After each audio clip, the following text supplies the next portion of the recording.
It's your day in tech history, and it's brought to you by our friends over at Carbonite, where you can get a 15-day free trial by going over to geekazine.com/carbon-free. Hey everybody, Jeffrey Powers here, and I welcome you to the Day in Tech History at dayintechhistory.com. It's part of the Tech Podcast Network. You can subscribe via iTunes, Zune, or Stitcher Internet Radio. Our Twitter is DayInTechHist, and all show notes are on the wiki page if you want to follow along. Now let's find out what happened on this day, your day in tech history. August 21st, 1888 is where we're going to start today. William Seward Burroughs of St. Louis, Missouri, receives 4 patents for the first successful calculating machine. 1 year after making his first patent application on January 10th of 1885, he incorporated his business, American Arithmometer Corporation of St. Louis, with an authorized capitalization of $100,000. He would produce 50 machines in the first year. 1969, Ralph Baer files a patent for creating television gaming apparatus and method, which of course would be part of the Magnavox Odyssey. 1981, Gary Kildall of IBM meets with Bill Gates of Microsoft to talk in general terms about their planned personal computers. IBM asks Microsoft if they will develop some programming language to compile and interpret for it. Bill Gates agrees to supply BASIC and other software development tools. IBM also asks for CP/M, but Gates says Digital Research will have to supply that system. 1985, the United States federal judge in New York approves an $18.6 million settlement of combined shareholder suits filed against Warner Communications, all of which was related to problems with the company's Atari subsidiary before it was divested and relinquished to Jack Tramiel. 1993, the United States Justice Department takes over an investigation of Microsoft stemming from an investigation initiated by the Federal Trade Commission in 1990. The original investigation is to look into claims of collusion between Microsoft and IBM. 1995, Nintendo launches the Virtual Boy portable video game system in the United States. It was designed by Gunpei Yokoi and featured a 32-bit 20 MHz RISC microprocessor, digital stereo sound, double grip controller with dual directional control buttons. The price was $179.95. Also in 1995, Microsoft Windows 95 operating system is launched.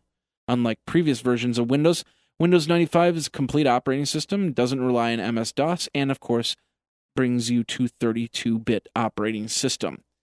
It could work for 386, but it was very slow. 486 was a decent machine to run on there. And the system's interface was so similar that it would, the Macintosh, that Apple would bring a suit against Microsoft. And also in 1995, United States District Judge Thomas Penfield approves a July 1994 consent decree between Microsoft and the United States Justice Department. In the decree, Microsoft could not force computer manufacturers to license other Microsoft products when licensing the Windows operating system. However, Microsoft may continue to develop integrated products. And it's interesting to think what would have happened if none of that would have happened and Microsoft would have won all those decrees. Interesting. 1998, Autodesk announces plans to acquire Discrete Logic Incorporated for almost $530 million in stock. Discrete Logic makes Unix and NT video graphic software. And also in 1998, Nintendo reveals that they have canceled a plan to transmit games directly to consumers' homes through satellite. If you're a small or medium business that doesn't have any type of backup to their computer off-site, well, you need to start, because you never know. Fire, flood, theft, all these things can turn your business from a great success to a great failure. And we don't want that. We want you to bring everything back so you can make the next social network or make the next big thing, and do that by backing up all your stuff offsite by using Carbonite. Now, they have Pro plans and server plans. Pro plans starting at $269.99 a year, and server plans starting at $799.99 a year. You can hook up unlimited computers or servers. It is easy to use web dashboard, and it's all HIPAA compliant if you are a startup healthcare. Awesome there. Check it all out. Go over to geekazine.com/carbonite, geekazine.com/carbonite, and back up now, back up often, and back up all the time using Carbonite. Now let's get back into your day in tech history. Back in at 2000, MP3.com states that they have reached a settlement of a pending copyright infringement suit made against them by Sony Music Entertainment. That agreement allowed MP3.com to use some of the music on its internet-based system as a cost expecting to reach as high as about $20 million. 2001, AOL Time Warner confirms that it'll cut 1,200 jobs in its internet unit and take a third-quarter charge of up to $125 million. An additional 500 jobs would be lost as part of the alliance between Netscape and Sun Microsystems. Also in 2001, Brazil RNP2 is connected to Internet2 Abilene network over a 45 megabit per second line. It was connected between Rio de Janeiro and Miami, Florida, and would be a gateway to multiple academic networks connected to the I-2 project. And Washington, D.C. based Riggs Bank had its Visa customer database cracked and 3,600 bank account names and files stolen from the database by hackers. 2006, the independently produced documentary Steal This Film is released online through the Pirate Bay BitTorrent tracker. Now, the film introduces prominent Swedish pirates, explores pirate culture, and presents a critical analysis of regulatory actions brought against pirate organizations. It was a 32-minute film, and it was one of the first two installments.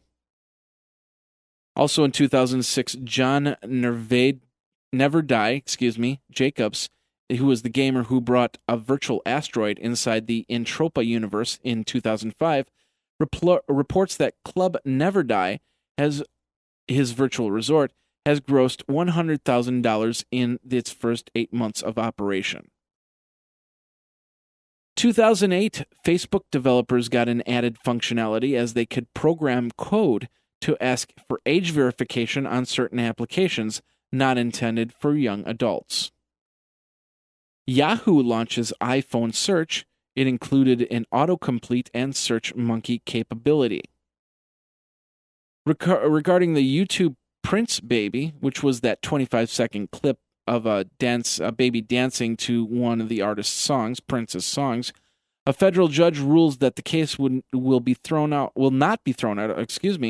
Universal Music will have to go to court in how they abused DMCA in ordering a takedown notice. Also in 2008, Microsoft announces that they have chosen Des Moines, Iowa as their fourth data center.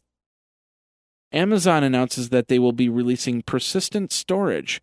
It's also called Elastic Block Service, and it was basically a hard drive that was in the cloud. And the BlackBerry 9000, otherwise known as BlackBerry Bold, debuted in the United States. $400 with a 3-year voice data plan. And in 2009, Microsoft Bing reached a deal with information search engine Wolfram Alpha. Details were not released, but Bing would now be able to display Wolfram Alpha results in their search. And corporate BlackBerry devices got Google Apps so users could sync to the mobile BlackBerry devices. And that's your day in tech history. My name is Jeffrey Powers, www.dayintechhistory.com. All the show notes are over at wikizine.com, Geekazine's wiki. And of course, you can like the Facebook page and follow Twitter at Day in Tech Hist. Until tomorrow, take care. Day in Tech History is copyright 2014 JMP Enterprise and Geekazine.com.